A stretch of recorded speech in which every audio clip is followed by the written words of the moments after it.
Thank you, Mr. President. At the outset, let me state for the record that I was having some sleepless nights debating with myself whether to participate or not in the deliberation of this measure. On one hand, I was hoping I would extend my non-participation as a valedictory gift to Senator Loren Legarda, but on the other hand, I have some few issues and concerns that must be addressed by the sponsor. And having said that, will the distinguished sponsor yield to a few clarificatory questions? Mr. President, I think that my only regret is that my seatmate wasn't open enough to tell me that he was having sleepless nights. I could have eased this burden earlier on by maybe clarifying some issues he may have had on this particular bill. Thank you, distinguished sponsor. And with your indulgence, I have some slides for clarity. My first question is, may we know the purpose for the creation of the Solar Para sa Bayan, the scope of its proposed franchise, in what particular sector or sectors of the electric power is the Solar Para sa Bayan engaged in? Is it for generation, supply, transmission? Mr. President, it's actually a social enterprise with the mission to bring cheap, clean, and reliable power to unserved and underserved areas in the Philippines through solar battery microgrids. So I guess it's generation and also distribution. And also transmission? And also transmission. And also supply? Yes, altogether, because it's right So there already. may I just present my first slide, Mr. President. This is a quotation from Section 6 of RA 9136, Electric Power Industry Reform Act, or APIRA.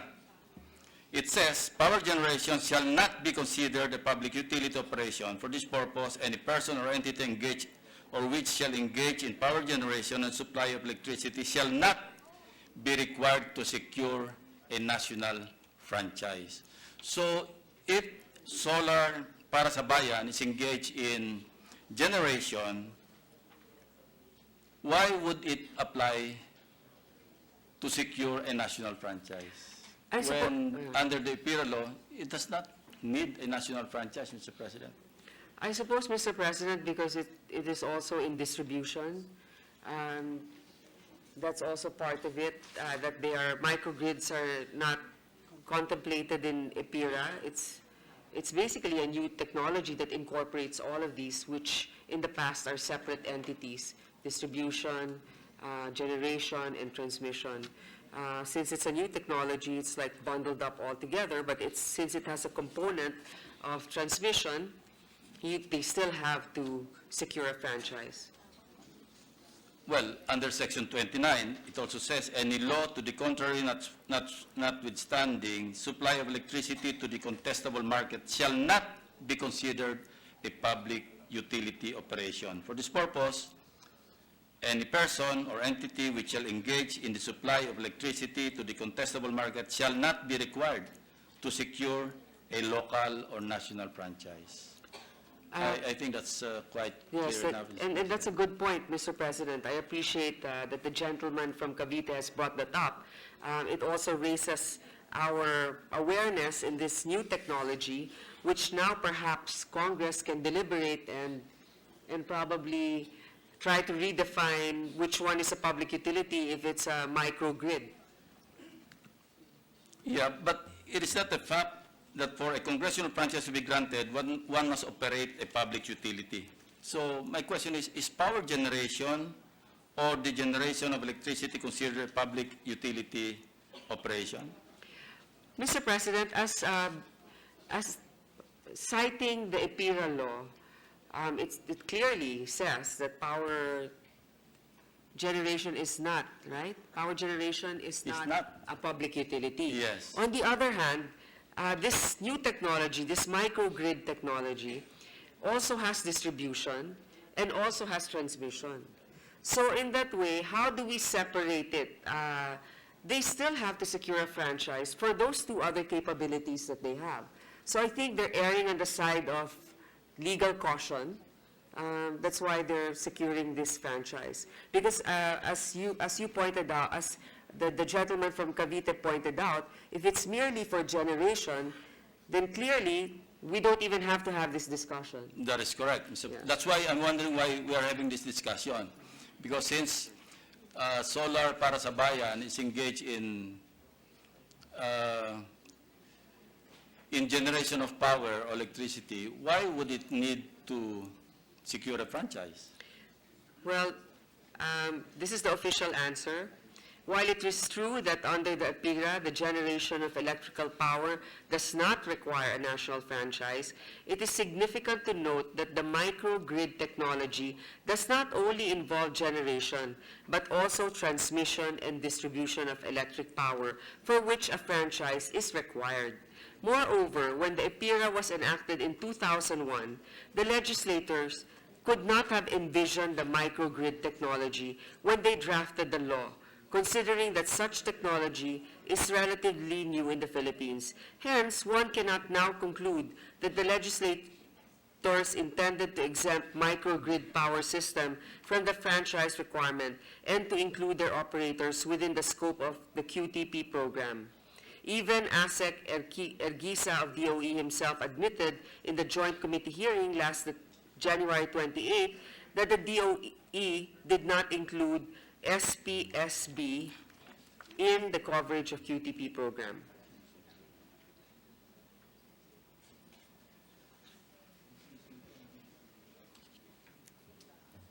No, NGCP is transmission. Yeah, but isn't there an existing franchise given to NGCP?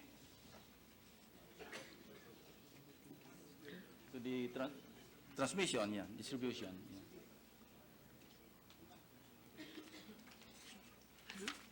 Yeah. Does the gentleman have a question? I'm sorry, I didn't hear that. Isn't there an existing franchise already given to the distribution sector, which is granted to the National Grid Corporation of the Philippines? That is the question, Mr. President. Yes, Mr. President. May I try to elucidate, Mr. President, with the permission of Senator Lacson and of course, the distinguished sponsor. Indeed, there is an existing franchise in favor of NGCP, but for transmission, not for distribution. In the bill being proposed by the distinguished sponsor, this is indeed unique in that it involves both generation and distribution in a microgrid. APIRA, Mr. President, Your Honor, made a distinction between generation and distribution. In fact, it made a specific distinction that an entity, except two exceptions, cannot be engaged in both generation and distribution, with two exceptions, as I said. Two actual exceptions which APIRA described as those listed in the stock exchange at that time. And at that time, only two distribution entities which were also engaged in generation were listed in the stock exchange. That's the principal reason why I voted against it before, Mr. President. Namely, Meralco and Aboitiz at the time. But in this particular instance, it is unique given that the technology they're trying to provide provides both generation and distribution for it to work. So passing this essentially would be a unique classification not envisioned by APIRA, which was passed nearly 20 years ago, if I'm not mistaken. Nearly 20 years ago. Just to help, perhaps, the distinguished sponsor. Unfortunately, Mr. President, to the distinguished gentleman from Sorsogon, the incoming governor, you open another issue for discussion. I know. I'd like to invite your attention to Section 45 of the APIRA law, no? And may I quote the particular provision? No generation, company, distribution utility, or its respective subsidiary or affiliate or stockholder or official of a generation company or distribution utility or other entity engaged in generating or supplying electricity is specified by ERC within the first civil degree of consanguinity or affinity shall be allowed to hold any interest directly or indirectly in Transco or its concessionaire. Ang problema po dito, hindi nga lang related within fourth degree. Isang tao po ito. Mr. President, if I may try Which to makes answer. it even worse, Mr. President. This will be an exception, if at all, if in the exercise of Congress's wisdom, we pass it. But the provision, Mr. President, applies to those generating electricity that is coursed through Transco. This is a microgrid.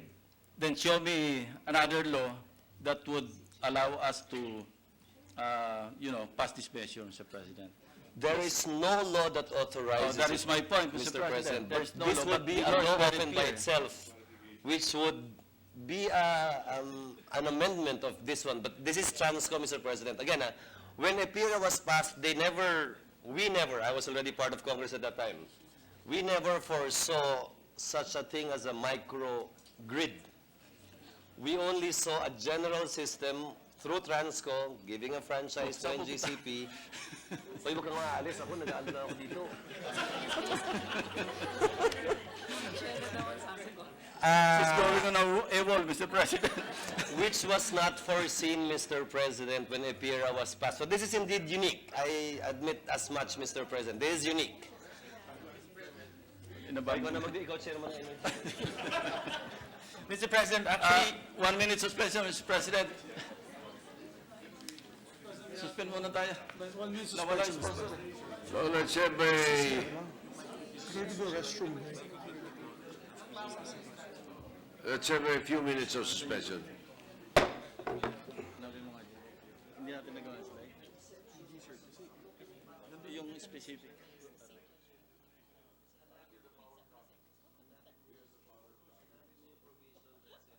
Yes. Yung microgrid nasa EPIRA yun.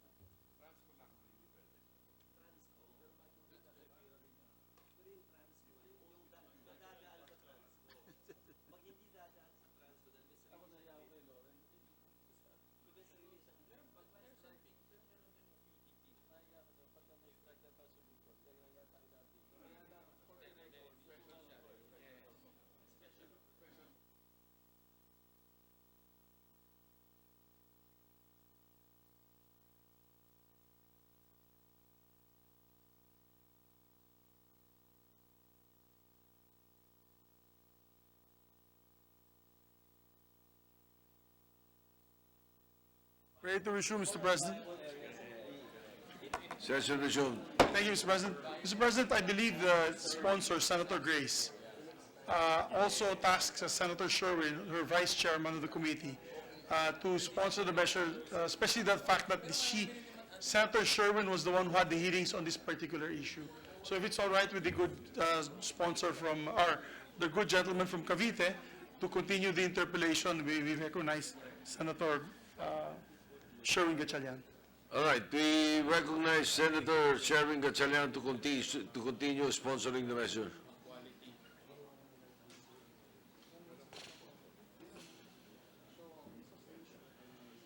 Perhaps you can shed light to what Senator Lacson is asking. Oh, sige, sige. Hindi. Tapusin mo natin. Unless, Majority Leader, you would wish to suspend consideration of the measure first to thresh out You who have is who. questions?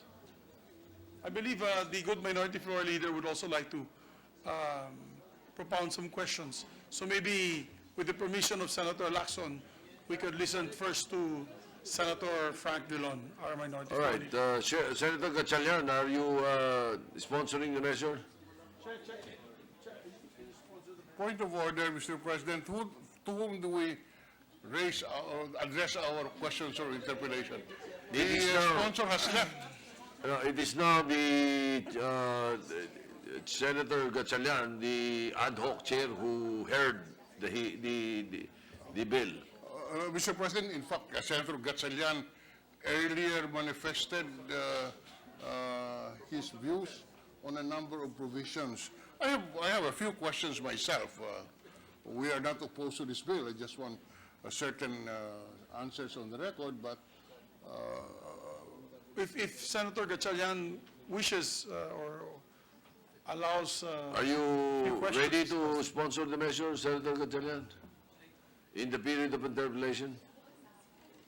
Mr. President, I'm not the sponsor, Mr. President, but I can assist the sponsor in clarifying some of the Well- concepts. Oh, there's a sponsor coming in, Mr. President. Here's the sponsor.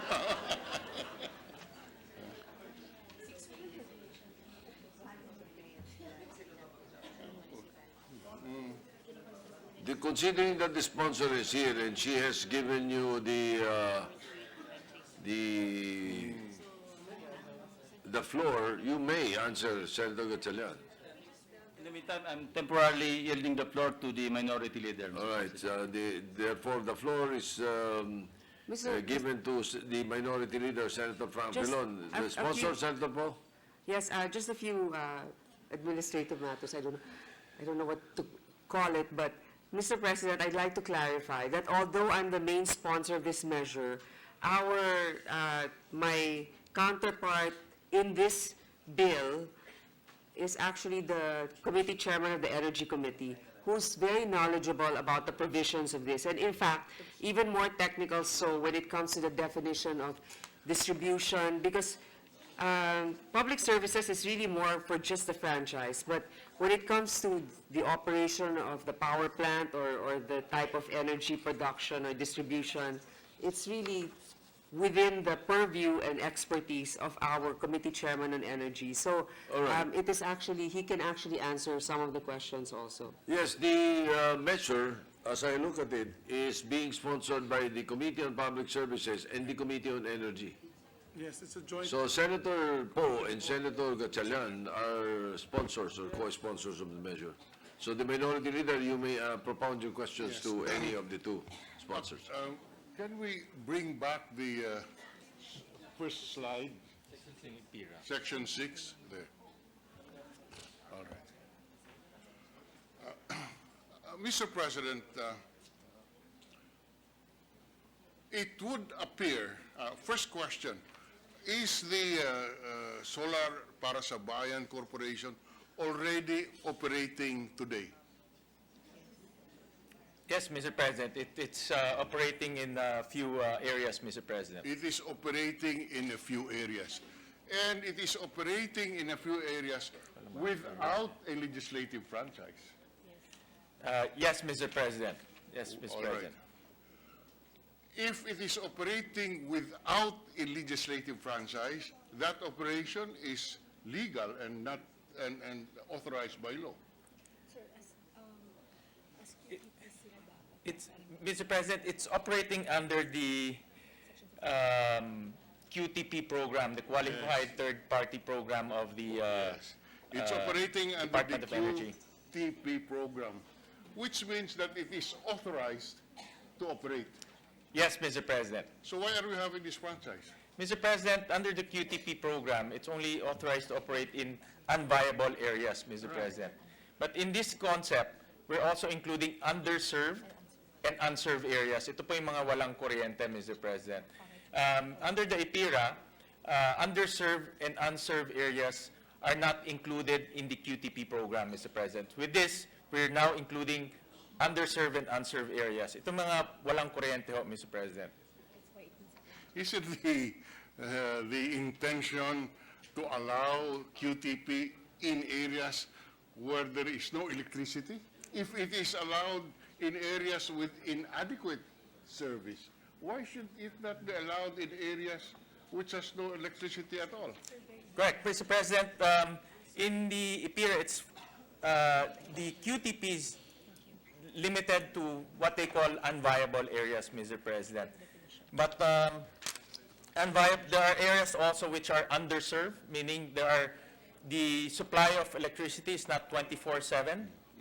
And this franchise will now allow the franchisee to go into underserved areas. These are areas na hindi po 24/7 ang supply ng kuryente. Okay.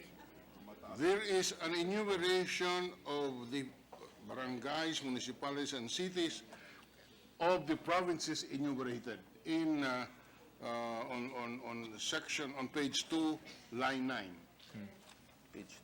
This is on section 1 of the bill. On section 1 of the bill, with the proposed amendment, the franchisee would be authorized to operate in Aurora, Batangas, Bohol, Cagayan, Camiguin, Compostela Valley, Davao Oriental, Isabela, Masbate, Misamis Occidental, Occidental Mindoro, Palawan, and Tawi-Tawi. Yes, Mr. President. Now, outside of these enumerated places, the franchisee cannot operate.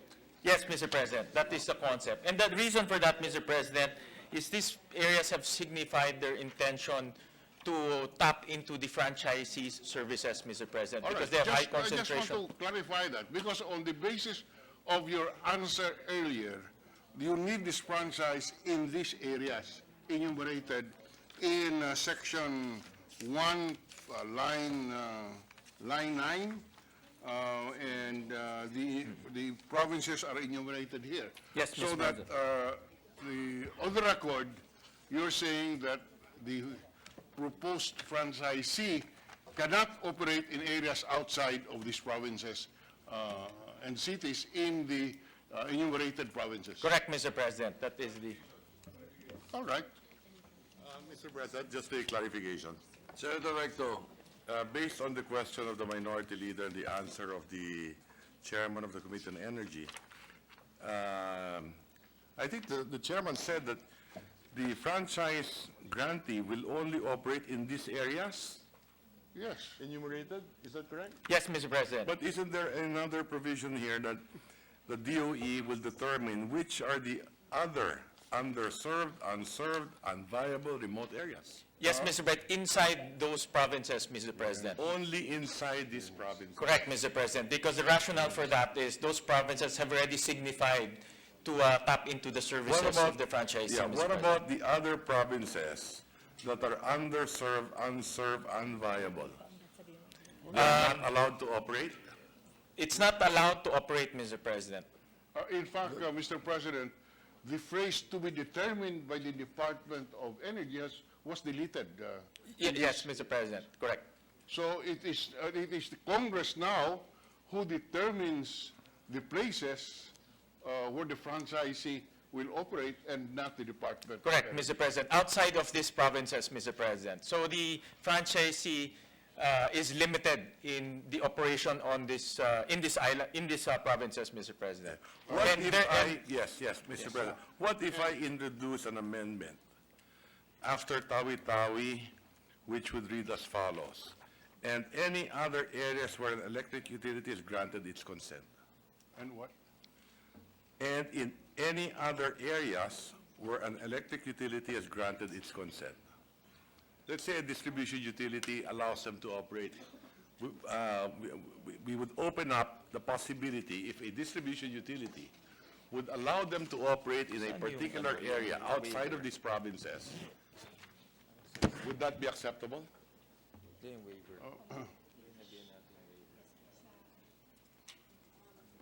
May we request that this be introduced at the appropriate At the time appropriate- on yes. the period of I'm- amendment yes. so that we can study Yes, it well. I'm not still proposing the amendment, but Mr. President, in section 12, yes.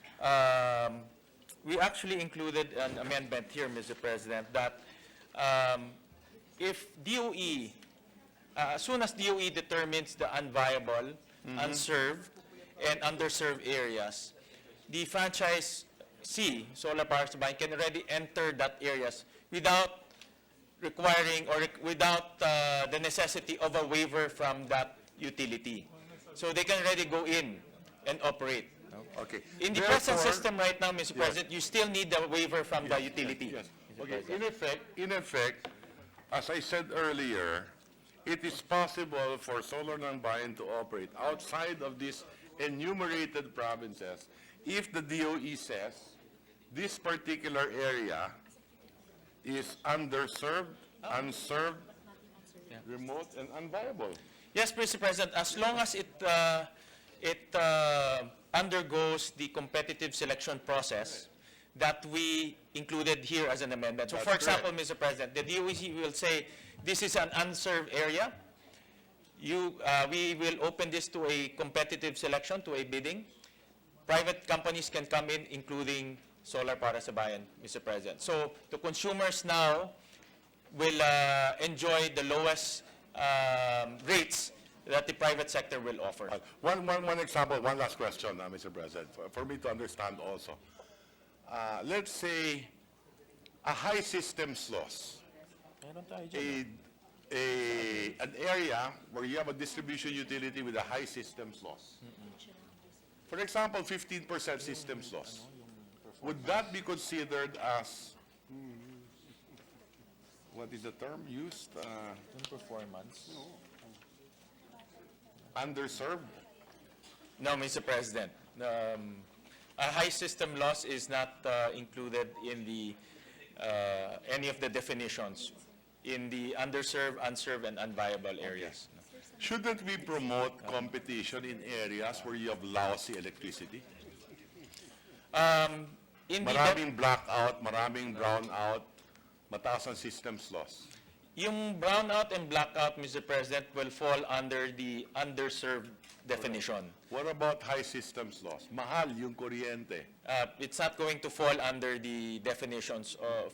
At the appropriate time, would the sponsor be willing to open up yes, Mr. President. to allow competition in areas where you have high systems loss to bring down the cost of electricity? That's a possible amendment, Mr. President. Thank you very much, Mr. President. Mr. President, you know, at the appropriate time, we're willing to debate on that issue because we are concerned that, number one, it will be, the power is being delegated to the DOE, and therefore the ability to grant the franchise, in effect, is given to the DOE rather than Congress retaining that.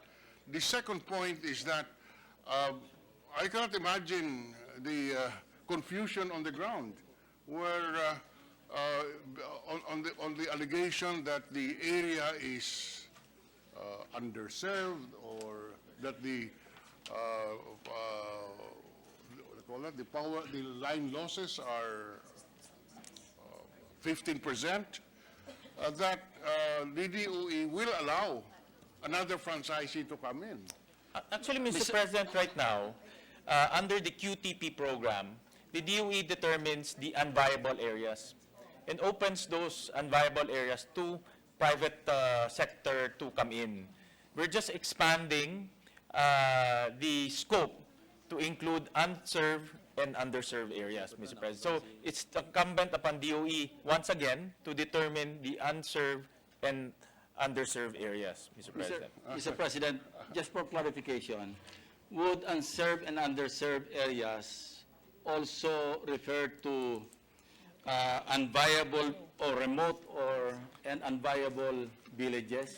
No, Mr. President, under the As definition... written under the EPIRA law? No, Mr. Because President. under the EPIRA law, section 59, it says alternative electric service for isolated villages, no? The provision of electric service in remote and unviable villages that the franchised utility is unable to service for any reason shall be open to other qualified third parties. So, pag binigyan natin ng franchise ang solar para sa bayan, other qualified parties will be denied. No, Mr. President. In fact, they still have to go through the competitive selection process of the DOE. Solar para sa bayan? Yes, because But this is a franchise that we are granting. yes, they have the opportunity to go into those areas. So therefore, we're delegating to DOE the power of Congress. Because it's only Congress that can grant franchise. And we are now effectively delegating it to DOE to determine. Actually, Mr. President, that's also one rationale why we identified the areas, no? So that it will not be outside of the areas, Mr. President, because we don't want to overextend DOE's power in the areas outside of this franchise, Mr. President. But it doesn't change the situation, Mr. President, that other qualified third parties will be denied access to service those areas referred to as unserved or underserved. Once the franchise is granted to solar para sa bayan. Mr. President, in section 13, let me just read.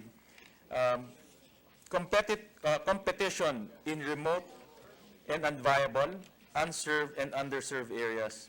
This franchise shall not affect the duty of the DOE to promote private sector participation in the electrification of remote and unviable, unserved and underserved areas. The rules and regulations of DOE pursuant to its powers under Republic Act Number 9136, otherwise known as the Electric Power Industry Reform Act of 2001, for the competitive selection of qualified third parties to serve remote and unviable, unserved and underserved areas shall apply, Mr. President. Are we now changing the nature of a legislative franchise, Mr. President?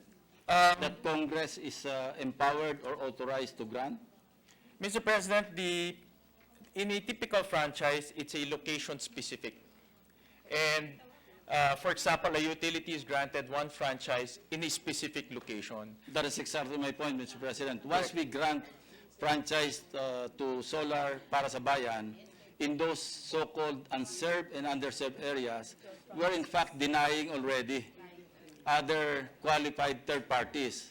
And you said they will still go through a competitive process to be administered or supervised by DOE. Is that So, correct? by process, Mr. President, this franchise will allow the franchisee to operate in those 12 provinces. But it doesn't mean that they will not undergo competitive selection process, because one of the amendments that we Pero may introduced, franchise na eh. pero they have to still go through the competitive selection process, to be fair to others, Mr. President.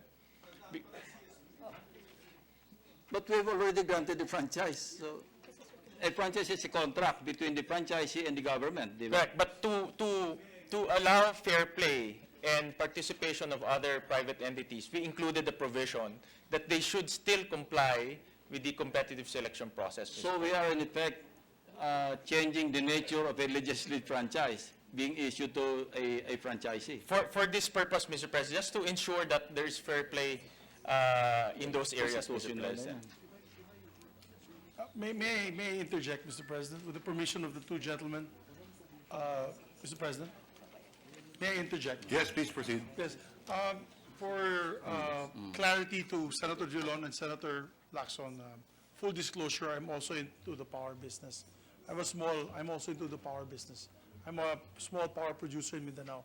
And we cannot just enter an area, although even if we have a franchise, you cannot enter the area and service it without a competitive selection process, CSP.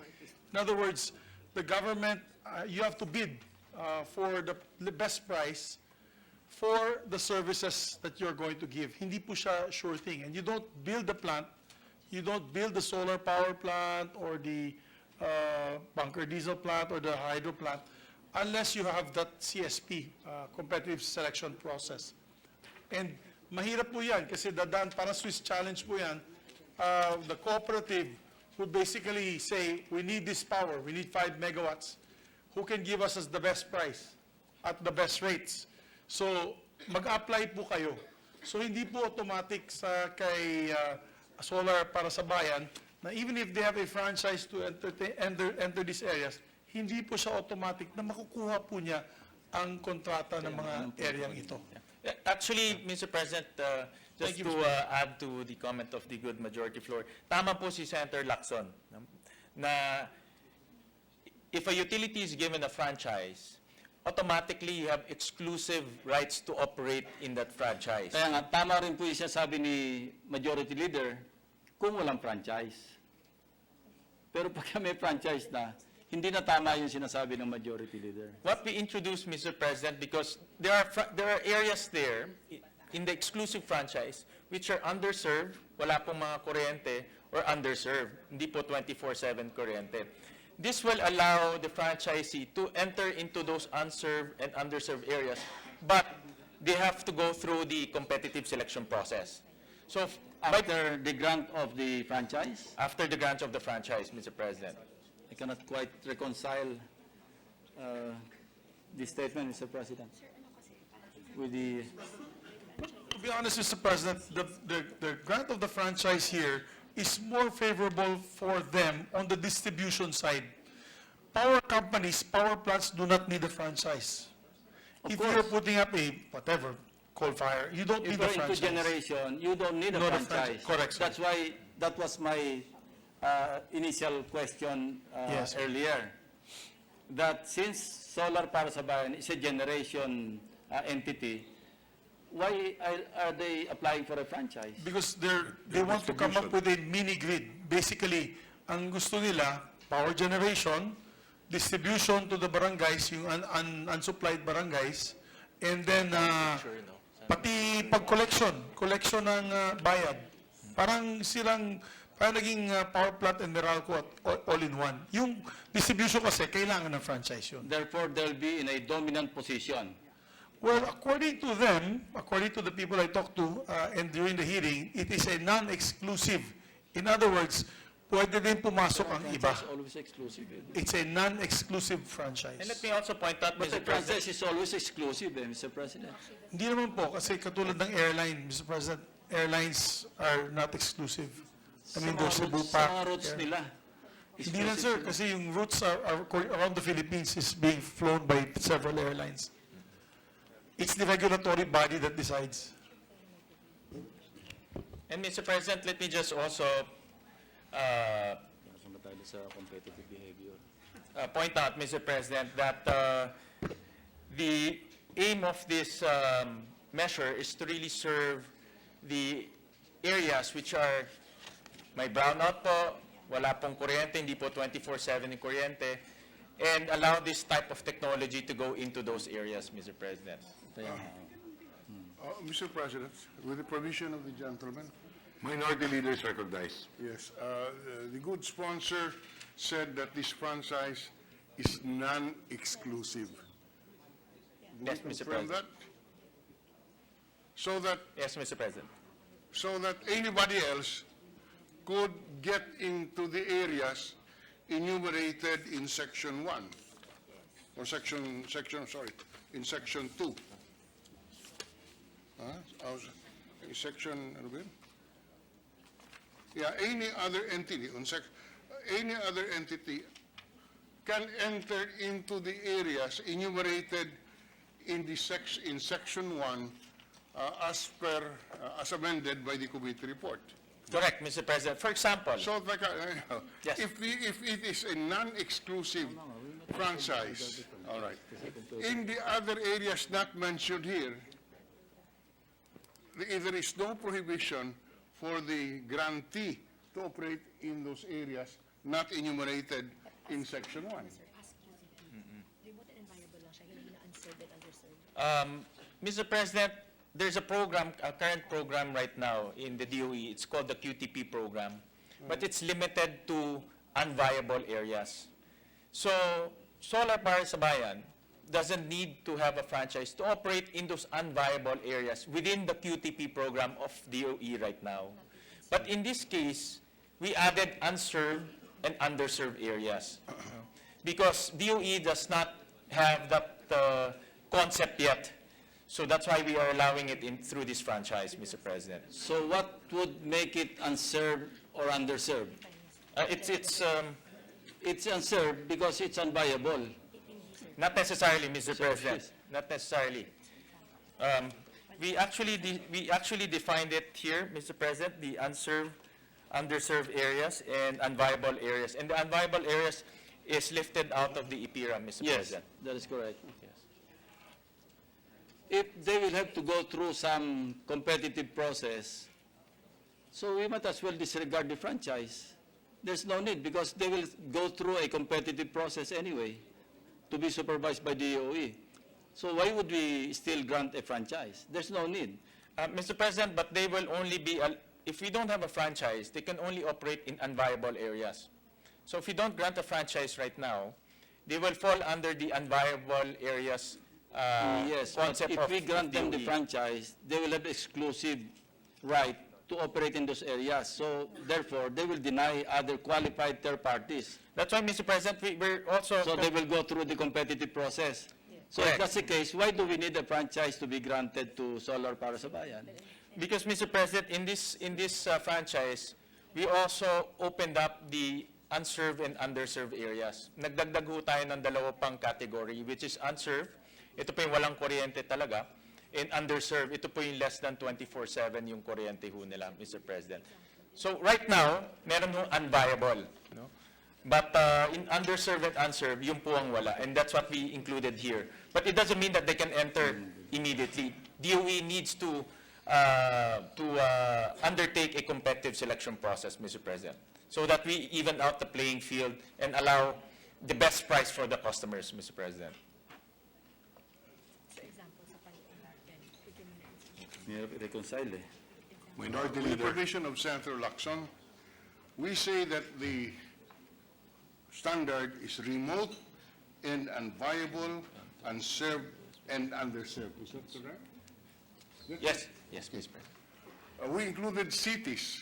Can you tell us where is a remote city in the provinces enumerated here? Mas bata si, remote and viable. Walang remote and viable na city actually. Remember that your qualification, remote and unviable, unserved and underserved, includes cities. So in the enumerated provinces here, may we know where is a remote city? Walang remote and viable na city, but merong underserved. Yes. Mr. President, if a city doesn't have 24/7 electricity, then DOE may declare it as an underserved area, Mr. President. So the DOE will now come up with parameters. In fact, they have parameters now, technical parameters. And DOE may use those technical parameters and declare that city underserved, Mr. President. All right, but so what is the use of qualifying the authority to all of these provinces? When apparently it can be done anywhere. It cannot, it can be done anywhere as a QTP. Pero in this area, special. Oh, I'll give you a specific example. In my home city of Iloilo, the supply is unreliable. The distribution is bad. We have brownouts, and it is not a continuous 24-hour electric supply or electric services. Mr. President, Can the franchisee enter into Iloilo City, notwithstanding the fact that there is an existing franchisee? no, Mr. President, because it's not included in the list of 12 provinces. What I Mr. thought President. earlier, the good President Pro Tempore Senator Recto said, can this power be extended everywhere? And the sponsor said yes. And therefore, I am citing my specific home city. You ask anyone in Iloilo, our system is very, very bad. Now, Mr. President, there is an existing franchise holder granted by Congress. Can the solar para sa bayan now operate in the city? if that amendment by the good Senator Ralph Recto be included, then that will expand the coverage, Mr. President. No? But in this case, there are only 12 provinces allowed, Mr. So President. are we now, that's a major shift in the policy that is proposed by the two committees. Because from what I understand, outside of these enumerated provinces, the grantee cannot operate as earlier mentioned. Correct, Mr. President. As Yes. it's written here in this franchise, Mr. President, it can only be allowed to operate in the 12 provinces. That's correct. Correct. Because you And that have is- conflicts all over the Philippines. Correct, Mr. In the President. city of Manila, if there are certain areas which are unreliable in terms of power supply. That was the proposal of the good. So that's being accepted by the sponsor? We need to study that, Mr. President. Conceptually, can be, but we need to study how that will be worded, Mr. President. Because that will, Magkakagulo po itong sistema natin. Because if we are debating here and the Committee on Public Services would devote time studying the different franchise applications, suddenly we have a provision which will allow anyone and everyone to operate anywhere and everywhere as long as it be believed to be unviable, underserved, or unserved, even if it's not a part of the enumerated provinces and cities. Mr. President, that's why this representation was amenable to limiting it to the 12 provinces, because those provinces signified that they have areas that are unserved, underserved, and unviable areas, and they immediately need the services of the franchisee, Mr. President. So that's why it was enumerated here. In That's fact, why I was prepared to vote favorably with that qualification. Yes. But if we open up to this to the entire country, I would really have reservations. Correct, because Mr. President. You'll have franchises, Yes. franchise holders all over the country who would complain. Correct. And you will come up with cases in court. Mr. President, since Batangas province is part of the 12 provinces enumerated here, Mr. President, maybe we can invite the comment of the good Senate Pro Tempore on which areas in Batangas need this type of service, Mr. President. Mr. President, my understanding, with respect to the gentleman on the floor, my understanding of this bill is that originally, the House version that I've read, okay? I've not seen the amendments of the committee chair of energy. It's the first time I'm reading the amendments as well to the committee report. Having said that, my understanding is that we are trying to promote competition in the distribution utility space. Those areas that are not served properly by distribution utilities with high systems loss, meaning to say the consumer is paying much, much more for the electricity that they're using. We are allowing now certain competition by allowing solar non-buying to operate. That is my understanding of the nature of the bill. And that's why it is a nationwide franchise. Now, what is the determining factor? Areas without reliable electricity and high systems loss. So, for example, if we think that Metro Manila has a low systems loss, we think Davao has a low systems loss, then we can put a number and exclude them. Anything higher than that, then you want to promote competition. That is the understanding of the chair. Well, I am citing a specific example. Yes. And that is my home city. Yes. Firstly, we already granted a franchise to more. But And Congress should respect that. and Congress should respect that. Yes. But can this solar para sa bayan now operate in Iloilo City? We can now say that since there's a new franchise there, hindi na sila pwede. Precisely why you took out the old franchise holder is because they were not operating properly. So that is And that's why more now came in Iloilo. Bago lang yun eh. Bago lang. Hindi naman po standard yung bago o luma eh. Yeah. Ang standard natin, kung may high frequency of brownouts, Yes. unreliable Yes, yes. service, expensive Yes.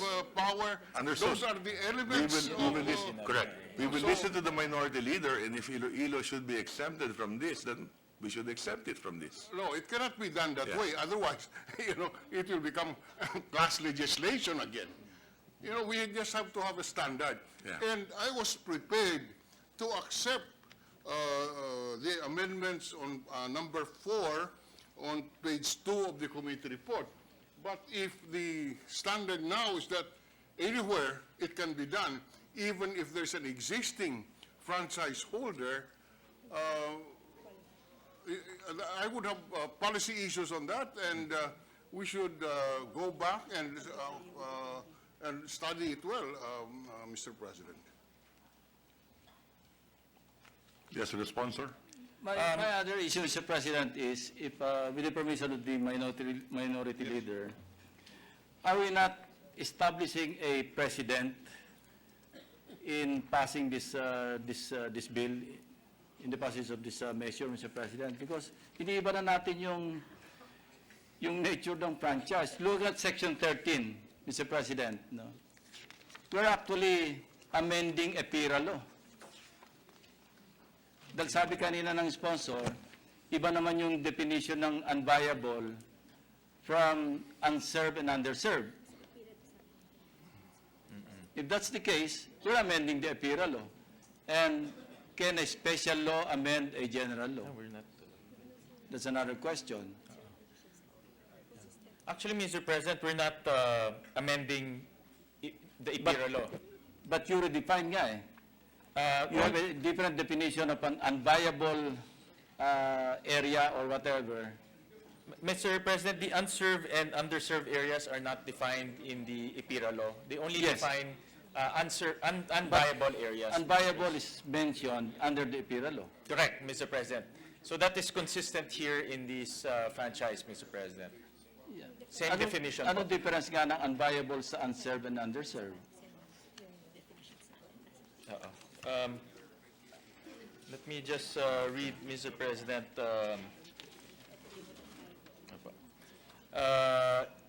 The definition here of unserved area refers to an area with no electricity access, no distribution system lines, no solar PV home systems, or no connection to any microgrid, Mr. President.